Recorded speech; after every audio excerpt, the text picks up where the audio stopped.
I honestly can't believe how good this little laser is, and if you don't know my channel, it does take a lot to impress me. Don't get me wrong, this isn't wow, incredible, the next big thing, but for the everyday home user who just wants to get into lasers, WeCreat actually do a lot right here. My worry is the way it's packaged and presented. It's the kind of marketing that could easily put people off. First up, the name, WeCreat, and if they wanted me to pronounce it WeCreate, they should have spelled it that way. Hi, I'm Ross, and this is Farhammer Videos. So I need to do a quick preface. If this is your first video of mine, you need to know where I'm coming from so that you can relatively understand what I say going forward. I'm still very new to lasers. I got into them because printer brands started sticking laser modules on 3D printers, and that's my wheelhouse, 3D printing. I wanted proper lasers to compare those add-ons to, and I ended up falling down the rabbit hole. Now I really love them. But my reviews are from the perspective of someone looking at these as a home user, bringing lasers into the house for the first time. So rather than parrot the spec sheet, I'd rather tell you what it's actually like to use these things and whether marketing matches reality. Or doesn't. So, here's what WeCreat say. The WeCreat Lumos is the world's first 3-watt infrared and 10-watt diode portable laser engraver. And yeah, that's the immediate thing, the world's first claim. Sure, they're the first, but only to very specifically put a 10-watt diode and a 3-watt infrared laser together. But plenty of other brands have mixed different power modules without shouting world's first about it. It's like me claiming to be the world's first YouTuber to drink tea while reviewing a 3D printer on a Tuesday afternoon in Nottingham. Yeah, technically true, utterly meaningless, and nobody cares. And that's what bugs me. It's almost a snake oil salesman-like vibe that they create with this sort of nonsense. They don't need it because the machine actually speaks for itself. And where it shines is using it. Unboxing is simple, everything's neatly foam packed inside, the device itself is in two parts, the body and the laser head. Now for this review I only had the basic setup, but the head is portable, and you can even get a clip-on shield if you want to use it away from the base on bigger objects. In desktop mode with the body, the head mounts into it and locks in with a screw, and they even give you this fancy little engraved wrench in order to do it and secure it down. But looks-wise, well, it's the bright purple finish. This is definitely a choice.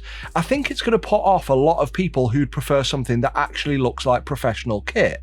This looks like a toy. If you don't agree, that's fine, but please, pop that down in the comments. I just think the style of it is going to make people look at it and immediately look away because they're after something a bit more, well, I said it, professional.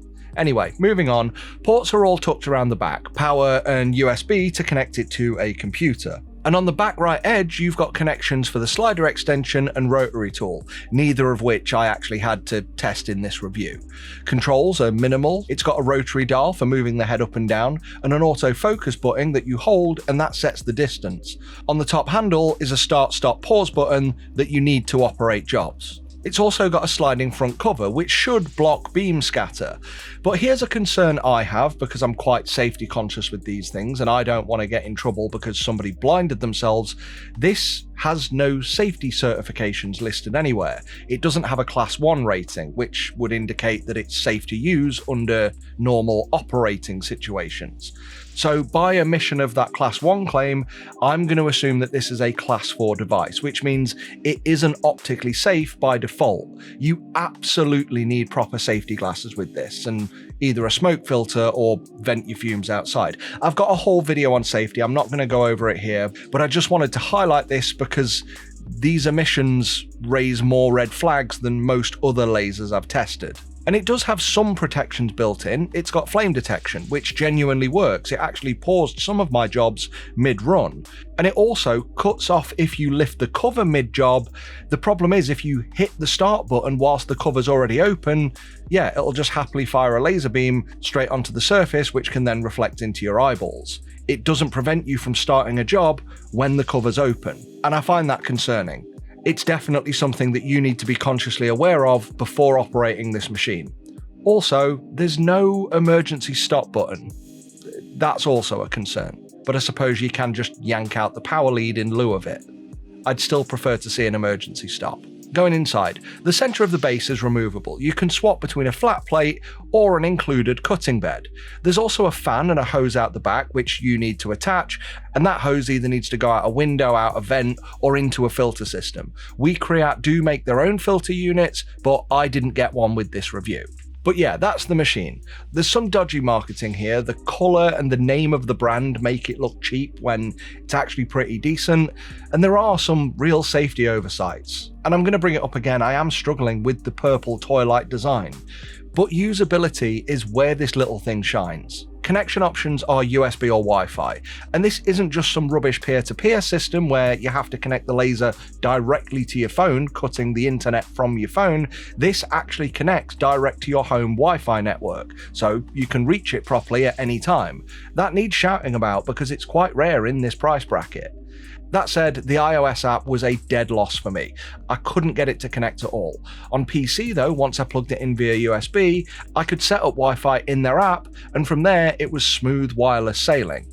And the software, Make It, is pretty intuitive. Yeah, okay, gotta be fair, the translations are janky and the design library is locked until you register the device online, but the library's tiny anyway and it's not really worth it, and hardly any, almost none of the designs were created with the Lumos in mind. They're made mostly for WeCreat's bigger machines. But once you're in the workspace though, it's solid. Import designs, add text, drop shapes, tweak settings, it's really straightforward. It's basically a budget knockoff of a much more expensive competitor.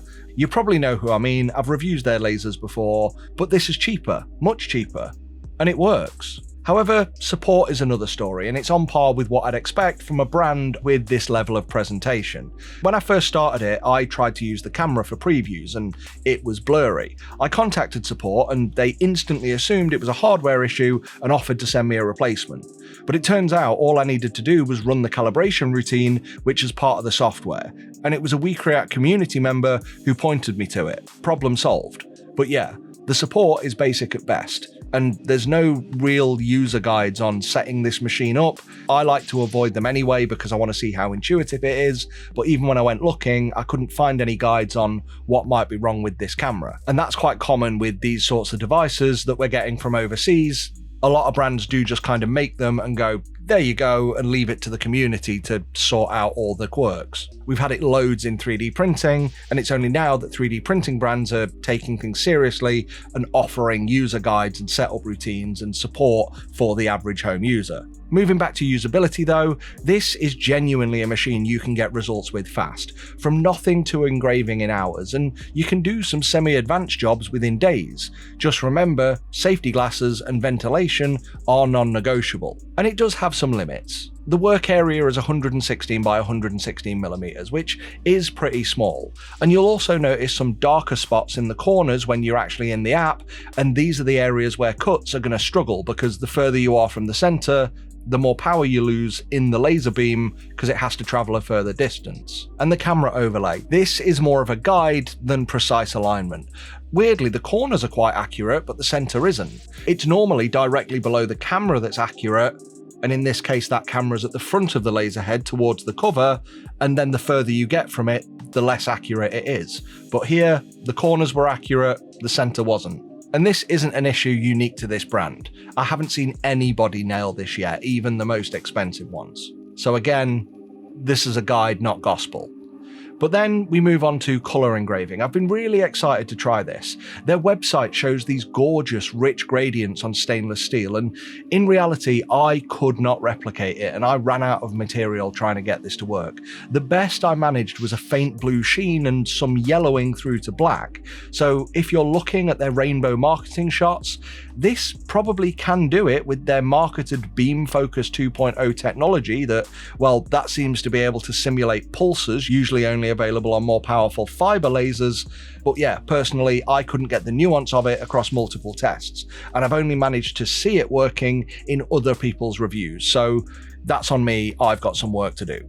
But overall, for a multi-purpose laser engraver that can do everything from wood to metal, I mean, it's not going to do deep, detailed depth engraves or challenge coins, but for surface engraving and some very small area cutting, I've got to be honest, this is a solid machine, but I do think it sells itself short with some marketing claims being inflated, along with, again, just the style and presentation.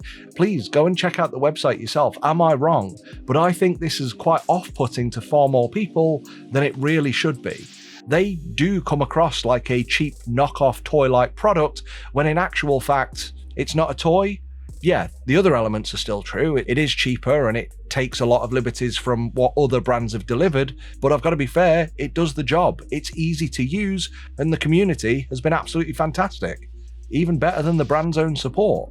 So seriously, if you're after a simple to use laser and you now know and can accept the limits of this one, for the average home user, this is far more better than most, and it's because of usability.